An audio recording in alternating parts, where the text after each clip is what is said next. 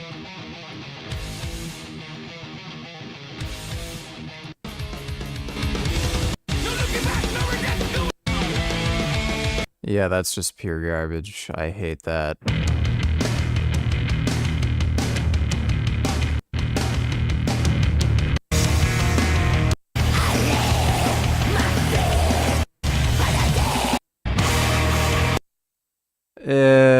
That's okay. Not great, though.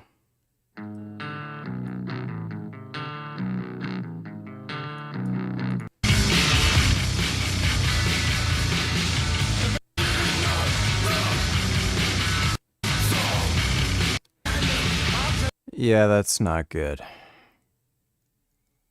Thanks again, though, Death of Rabbit. I appreciate it. Michigan is largely what we're seeing here. Insider advantage, right up there. What do you find in the most recent Michigan poll? Insider advantage. When you're taking a look at other groups, Trafalgar is up here. What do you notice on the average here? Trafalgar conducts one as well. You're seeing, again, back and forth. You can see comparisons being made. In Michigan in specific, 4 of these recent polls were conducted by Republican firms. You have places like Trafalgar that are skewing this average. You have places like Insider Advantage that are skewing this average. When we take a more specific look, let's see if we can go ahead and just match these up here, because it really is quite interesting if you ask me. Overall, a number of these conducted polls that have been done since September 30th, a lot of them being Republican firms, you're going to find the averages do eventually skew. And it again has translated to all of these polls being done in all of the battleground states. Kamala Harris now holds, no advantages in the no toss-up snap with the exception of the state of Wisconsin, which even then, again, those Republican pollsters, Insider Advantage being the most recent, Trafalgar also conducting one as well, the average narrowing down as well. Back to that map, though, again, Donald Trump takes the advantage. But when you take a look at more reputable sites, even ones that do include some of these Republican firms that weight them a bit further down because of their inaccuracies or their intentional omissions of likely voter screens in key and crucial areas in battleground states like Pennsylvania, you start to see that the numbers don't align perfectly across these maps. Wisconsin still has Kamala Harris ahead at 538, so does Regular Politics. But you know what 538 also shows is that Kamala Harris leads in Michigan, that Kamala Harris leads in Pennsylvania, that in the state of Nevada, Kamala Harris holds pacing him on fun. These polls don't even fucking matter. They have, like, no predictive capability anyway. Like, Cenk is a fucking moron. I don't even understand why he's interested in politics at all when he doesn't even understand it.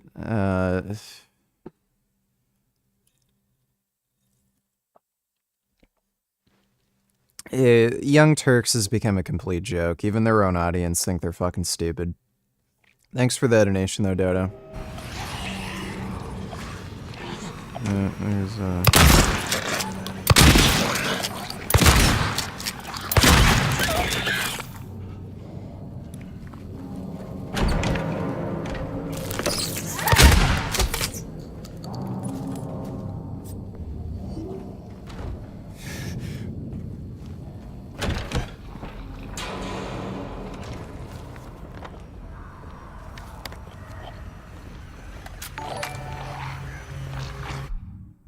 What do you think of this remix to that Jewish song that you listen to a lot on streams?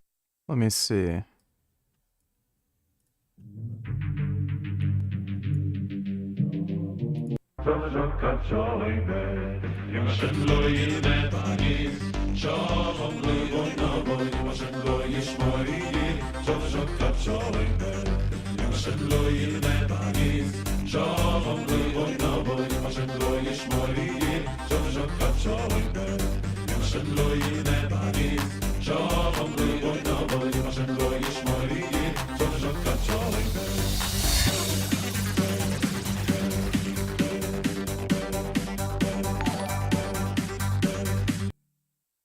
As a 24-year-old black man, I have to agree with him. Let me see. Americans are about 13 to 14% of the population. Yes, about half of all prisoners are black. Exactly. So blacks commit more crimes than whites do. They commit more murders, they commit more arsons, they commit more kidnappings. For example, blacks are 13% of the population and they commit 58% of all the murders. That's not a war on drugs. That's a culture problem. Okay, so let's talk about that culture. That is a war on drugs problem. So you actually see this all across Europe. You also see this in Mexico. This same thing has happened in pretty racially homogenized areas.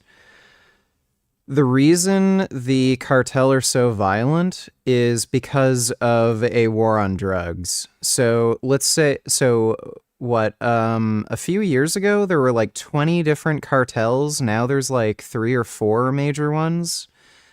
Every time the police have cracked down on these cartels, the cartels that are left have a greater market share, so they make more money, they have more power, they have a greater ability to have political influence and pay for police corruption and shit.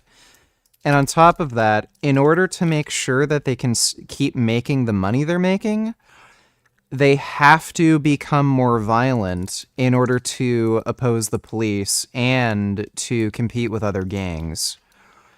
So the whole reason you have all these black gangs that have become so violent and commit so many murders is because of the war on drugs. So we know the CIA created the crack epidemic, and we know there's been a war on drugs for quite a while. That's resulted in these predominantly black gangs being so violent. It just so happens that because of the way the CIA distributed drugs in the 80s and 90s, it really only affected black communities, and they ended up having to become extremely violent. But you see the same phenomena in racially homogenized countries like Mexico with the cartels, Sweden. They have one of the most strict drug rules in all of Europe, and they have some of the most violent gangs in all of Europe.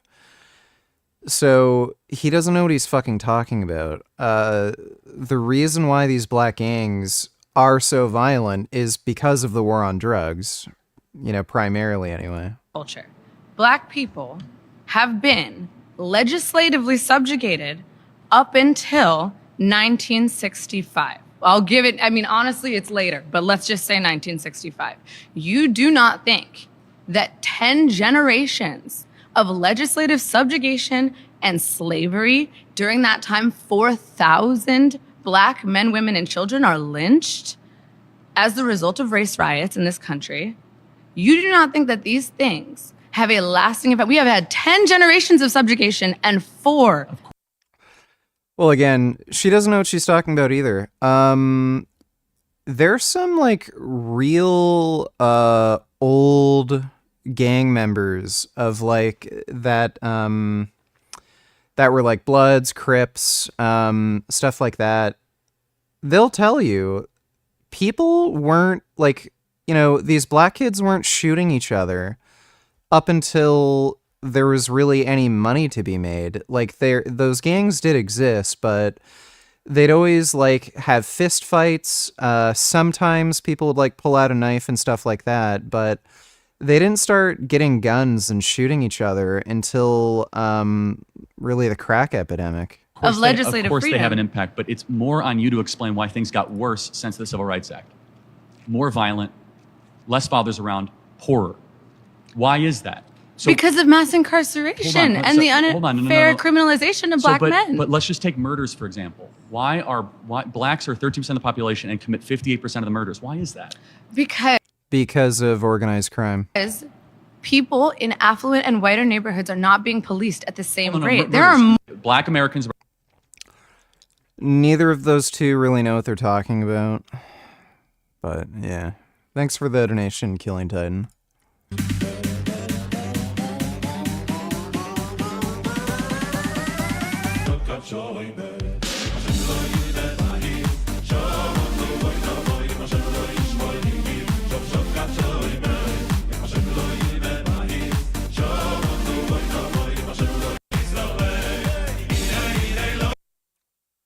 I would say the original's better. Thanks for the donation, though, Ben.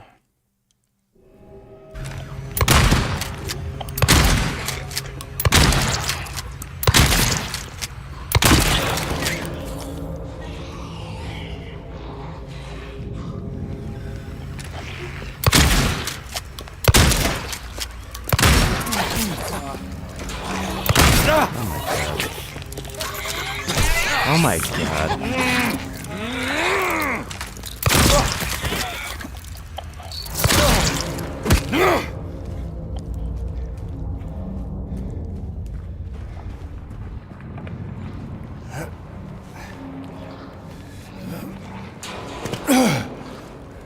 Could I be ruthless and cunning enough to run a drug cartel? I don't think I'm enough of a piece of shit to do something like that. Like, they're all scumbags.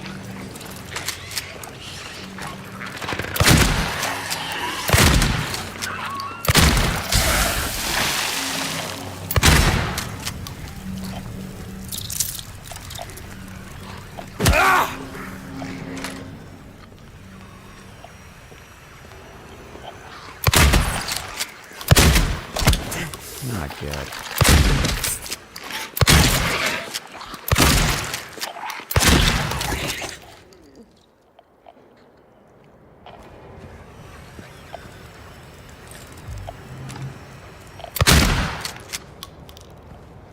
Oh, hey, BMO.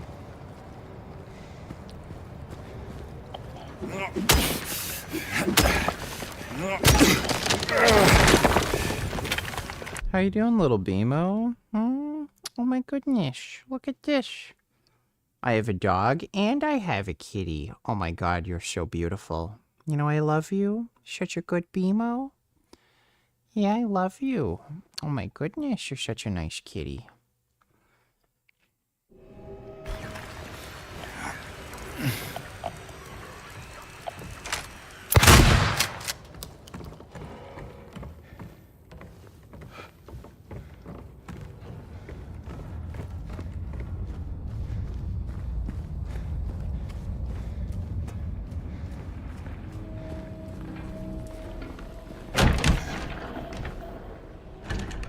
Yeah, Greg would probably be enough of an asshole to run one.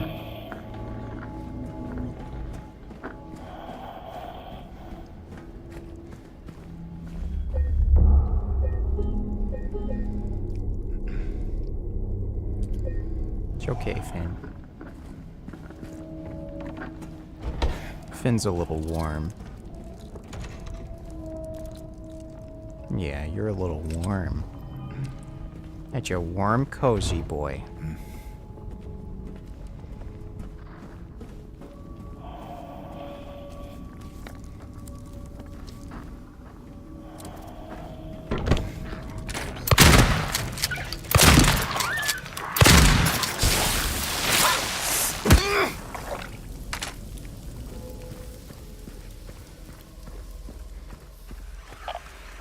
Had a cat and a dog on my lap this whole night.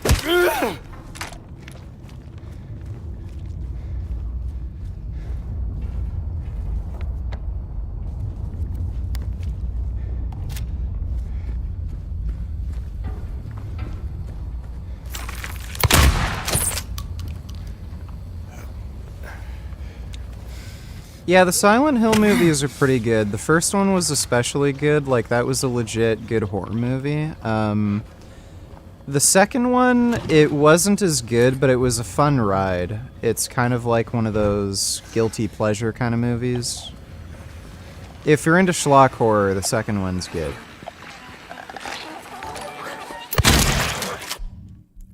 Curious Stony Tillers, watch the Silent Hill 2 remake, no damage, hard mode walkthrough. They make hard mode look easy. Skip to 31 for the part where you kept dying on.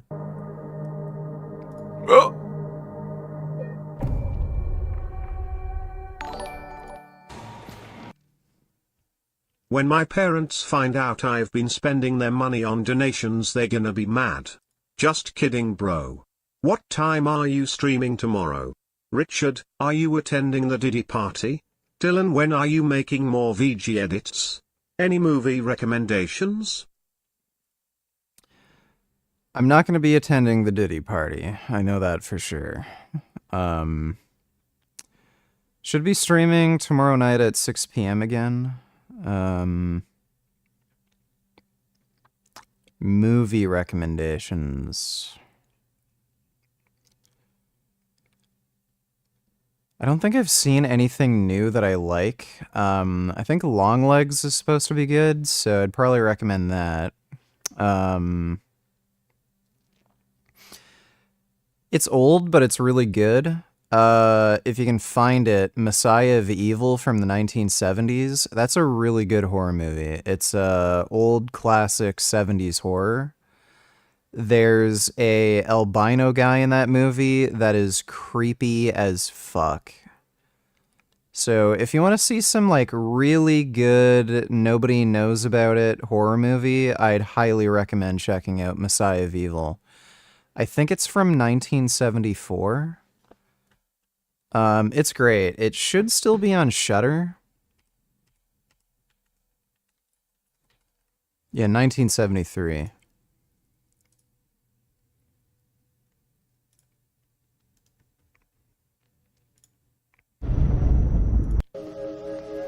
I've told them here it wasn't a nightmare, but they don't believe me. They nod and make little notes in my file. Not far from here, there's a small town on the coast. They used to call it New Bethlehem, but they changed the name to Point Doom after the moon turned things at night. And they're waiting. They're waiting for you. And they'll take. Just trust me, it's really fucking good. Check out Messiah of Evil. Thanks for the donation, Death Rabbit. Hello? Is anyone there?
Hi VG, I hope that you are doing 9 tonight.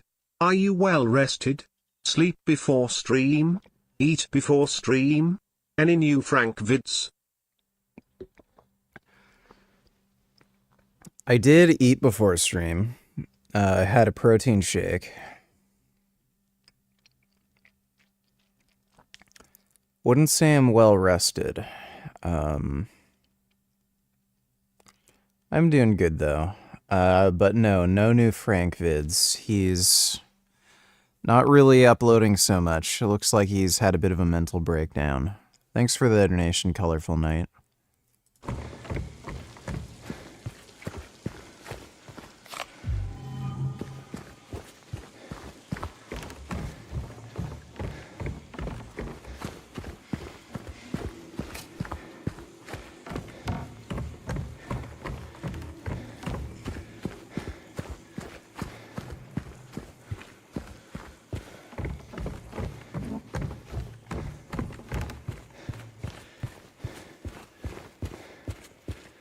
Yeah, like, I can't be fucked to play the game like this.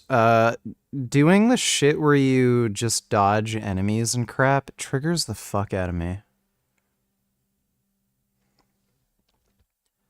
It's just really annoying.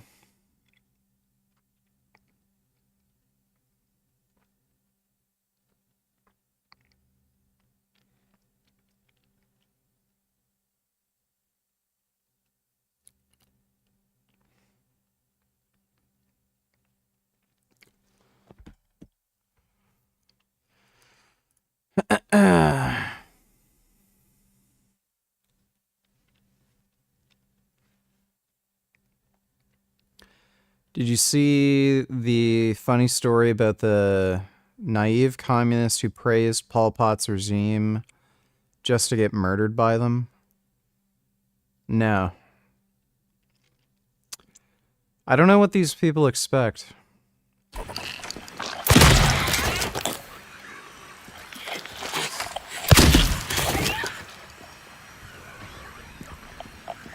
Oh my god, Bimo.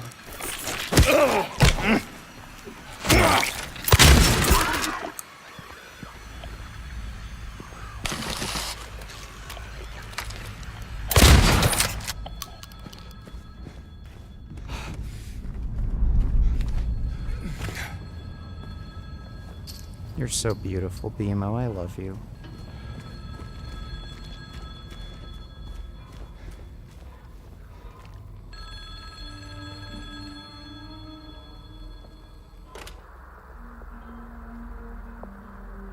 Hello?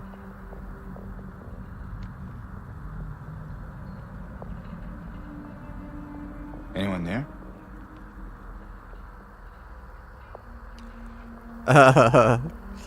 Bimo's licking my arm, and oh my god, those weird, scratchy cat tongues. That feels so weird. Yeah, you got a weird, scratchy cat tongue. Ah.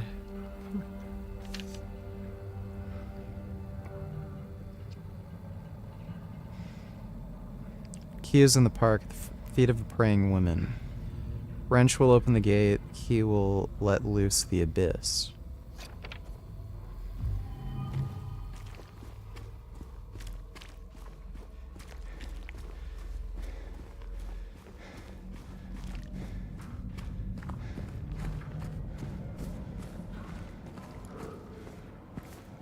You're a funny kitty, Bimo. I love you.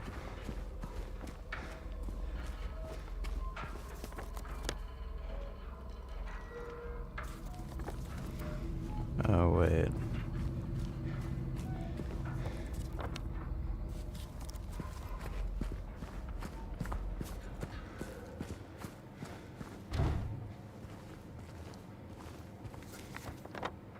Letter and wrench. Where's the did I miss the wrench?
Sad that a sexy girl died.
These are very strange enemies.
Oh, hey, there's that crazy lady. Hey. Are you feeling better? This place is different from what I remember. I guess things never really stay the same, do they?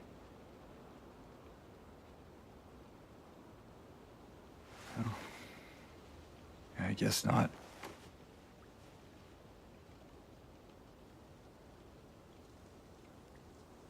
I don't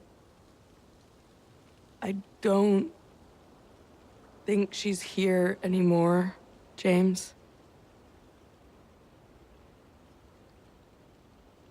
Who?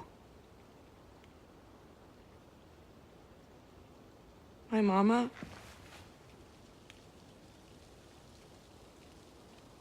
She doesn't want to see me anymore. Why would you think that?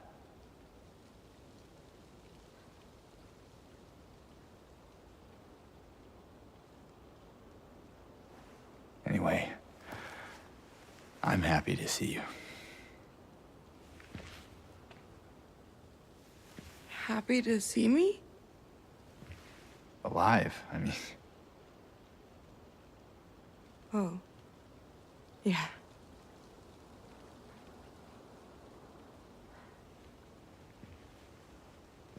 I better get going. You still don't want me to go with you? If we stick together, we might just make it out of here. Out of where? This town. Silent Hill.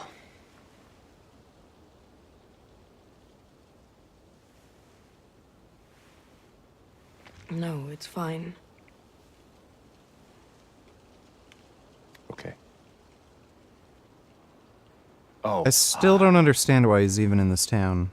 You didn't happen to see a little girl around here, did you? A little girl? Yeah, Angela? Are you all right? Angela? No. Please. You shouldn't be here. Angela, it's okay. No, don't touch me!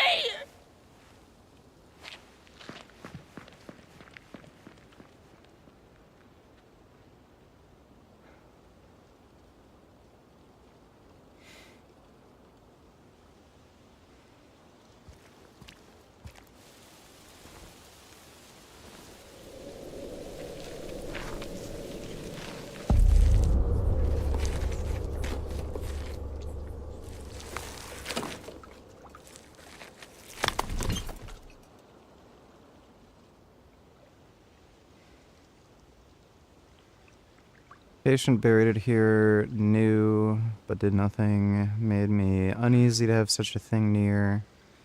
Wasn't looking for the truth, I was looking for tranquility. I also saw that thing. I fled, but the old society was sealed. No one dares to approach that place. Now I offer you the key. You still do not wish to stop, James. I pray to the Lord to have mercy on your eternal soul. Huh. Historical Society key. I wonder if that's the cult.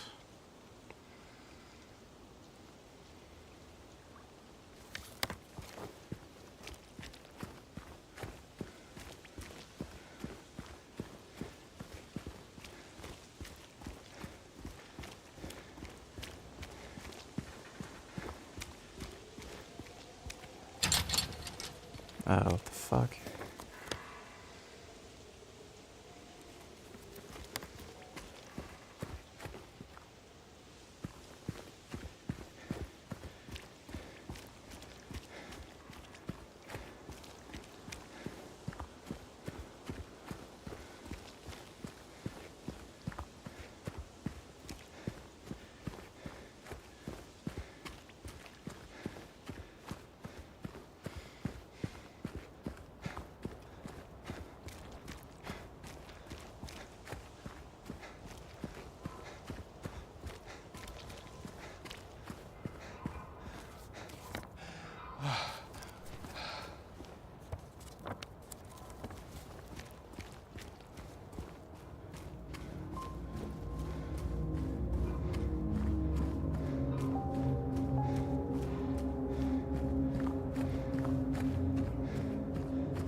Jeez. Do you like jazz? Not really. Some that I like, but not really.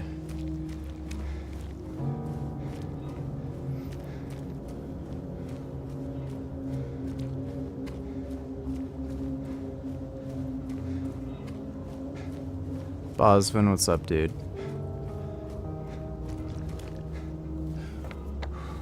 Here we go, Historical Society.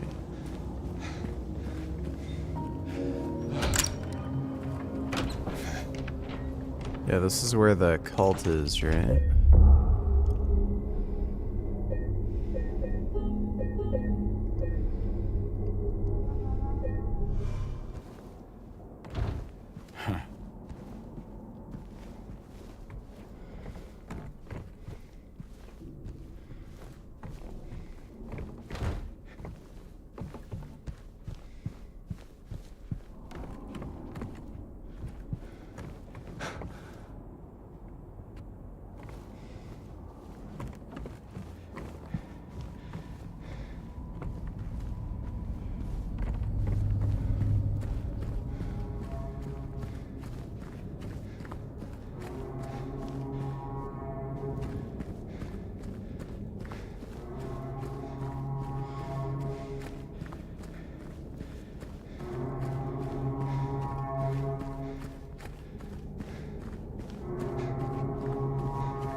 This is a very long tunnel.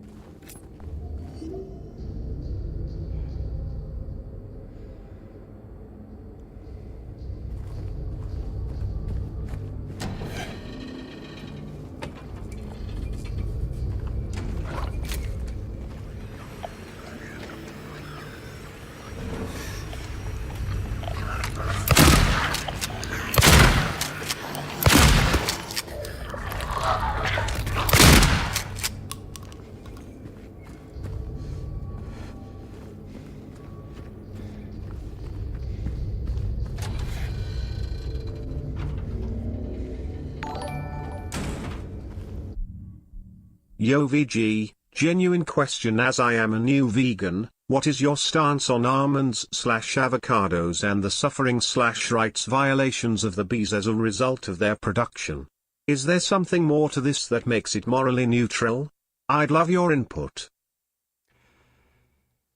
Well, so they do use bees for pollination. That's for any flowering plant. Whether or not you buy avocados or almonds or whatever, it's not going to prevent the rights violation of any animals because of the use of bees, so I wouldn't worry about it. So eat all the almonds and avocados you want. And also be nice to kitties. Mwah. Thanks for the donation, Newly Vegan. Appreciate it.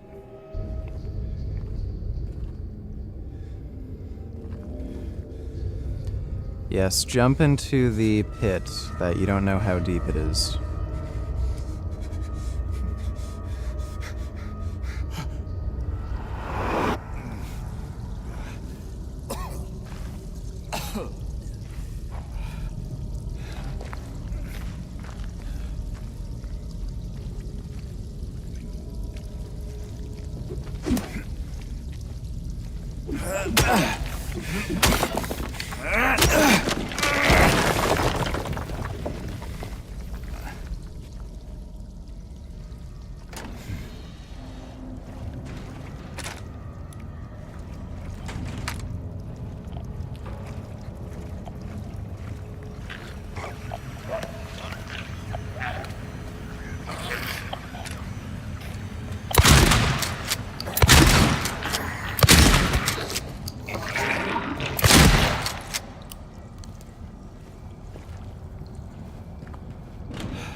missing something here?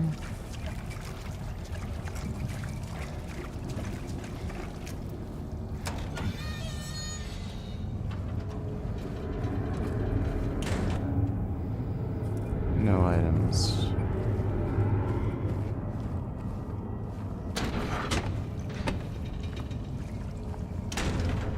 What the fuck?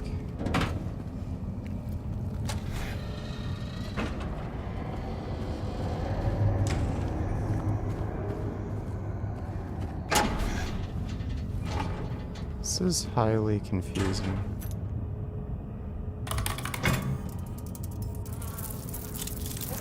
Ah!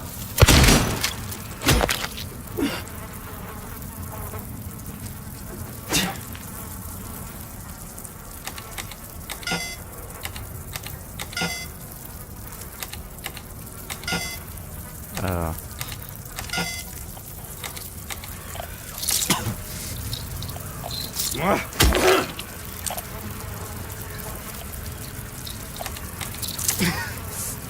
What in the fuck?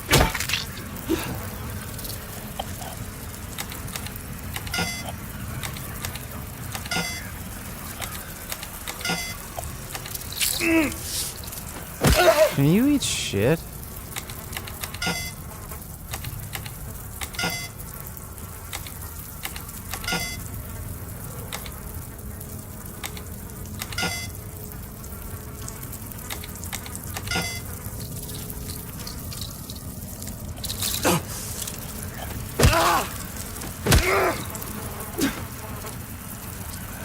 Dude, imagine... Are you serious? Like...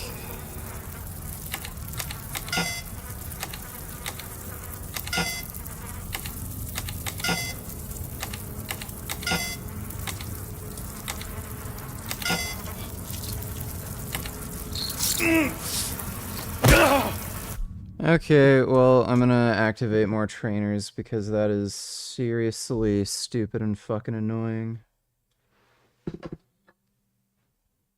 Like, imagine having to fucking deal with this, like, on fucking hard difficulty with, like, no saves.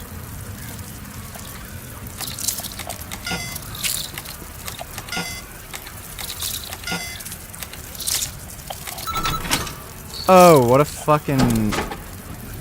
Jesus Christ. What a dickhead.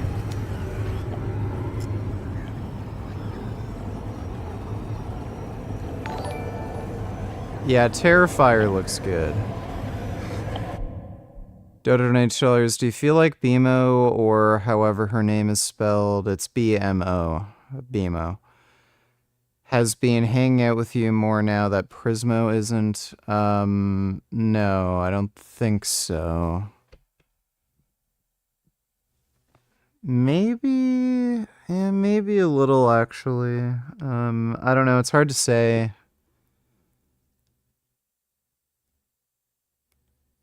She, I don't know. I don't know. She knows you're sad and missing Prismo, and she wants to watch you stream horror game. Yeah, I guess she has been coming downstairs and sitting on my lap more. Thanks for the donation, Dodo. She's a sweet kitty.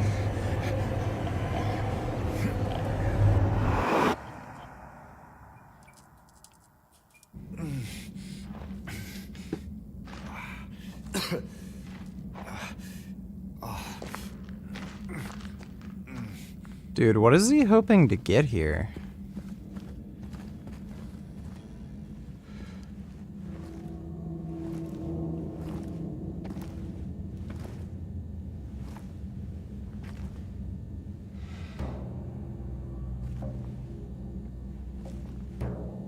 Ain't no big deal. Just put the gun to their head and... Eddie? Oh, hi, James.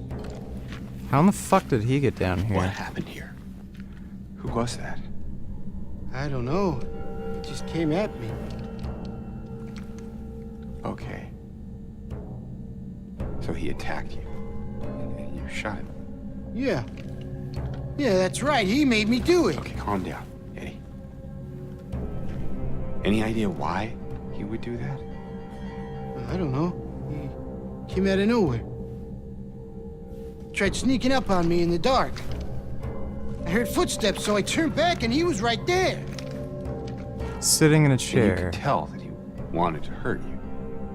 Well, yeah, I mean, the way he looked at me, I just had to do it. He looked at you. I thought you said he came at you. Yeah, I mean, hey, I could see it in his eyes. Dude, this guy doesn't even have a flashlight. How the fuck kept did he looking at find his way around here? Making fun of me. And I told him not to, but he didn't listen. Eddie, you can't. This game is Silent Hill 2 Remake. You can't just kill someone because the way they looked at you.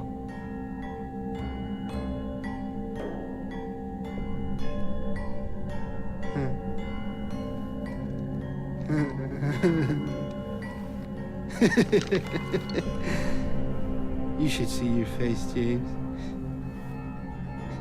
I was just joking. The guy was dead when I got here. I got you, didn't I?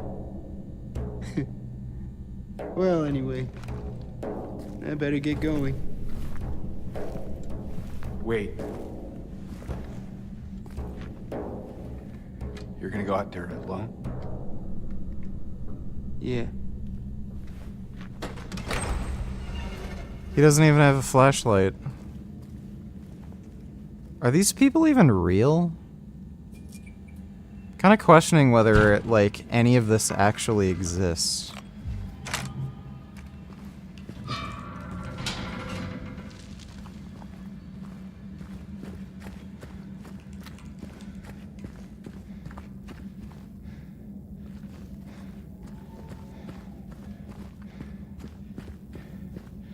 What the fuck even is this place?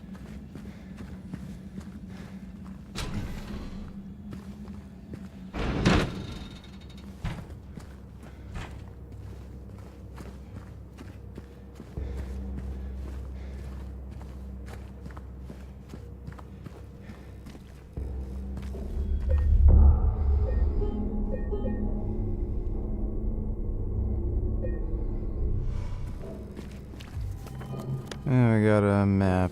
Great, that means a lot of puzzles.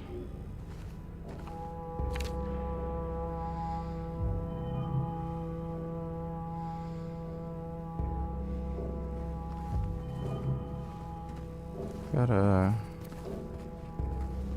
There's a rifle.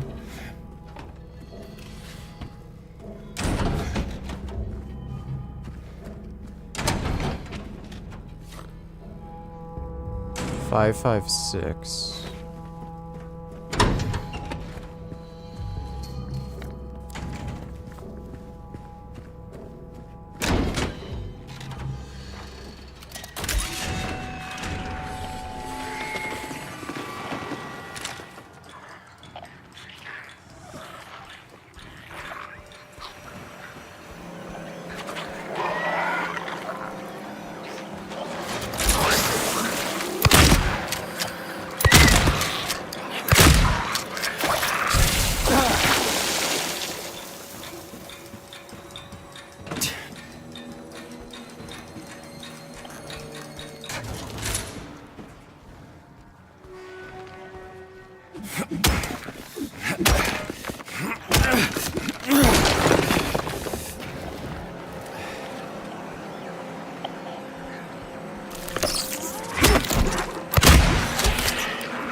What the fuck? Like, this is so weird. There's a prison that's like a mile beneath the ground. The only way to get to it is like by making a blind leap of faith.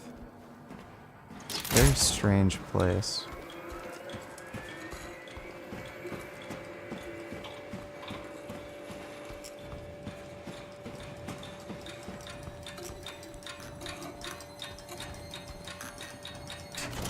It's like a snake. Headless serpent. Chapel, canteen.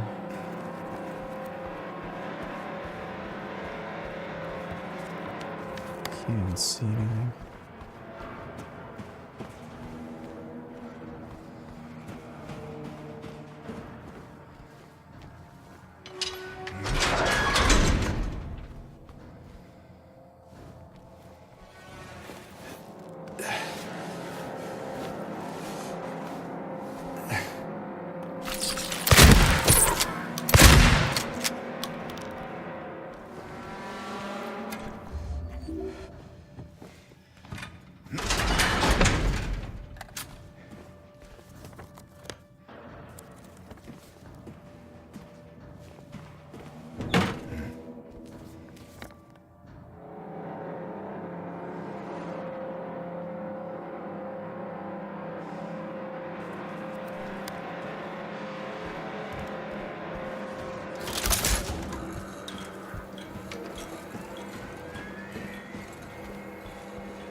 Dude, if this guy had a modern flashlight, it'd be so much easier to see. Curious Stony Tillers, this is how you get through the bug room without taking any damage. You turn off your flashlight, skip to 4:12:05.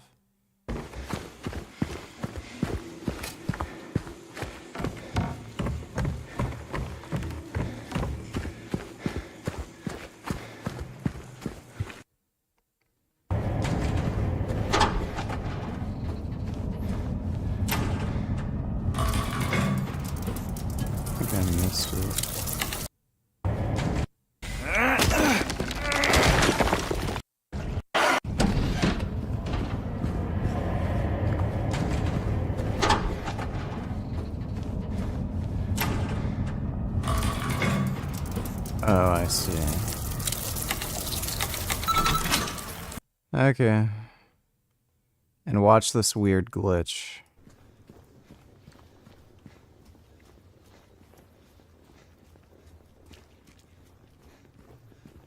James, look.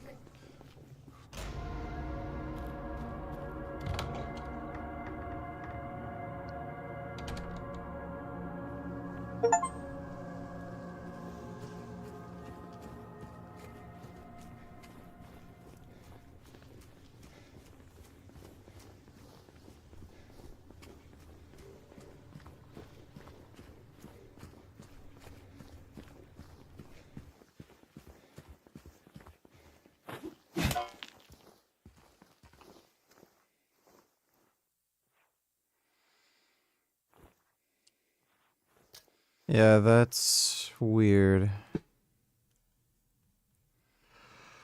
I haven't seen any glitches like that in my playthrough. That is very strange. Thanks for the donation, Curious.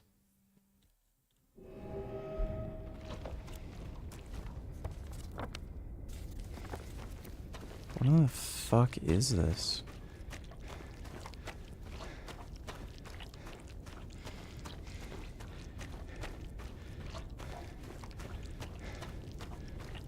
I have no idea.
I'm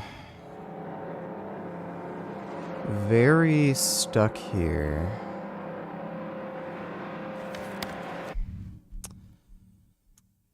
I have no idea what to fucking do, because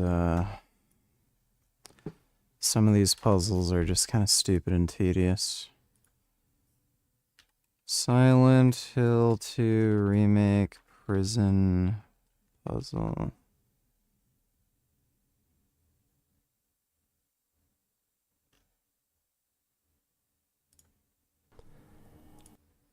And usually PS5 games are pretty brightly lit. Clean cabinet and the canteen, there's like that spot in the bottom. Let me go there really quick. I just want to exhaust all options up here before we go. So we're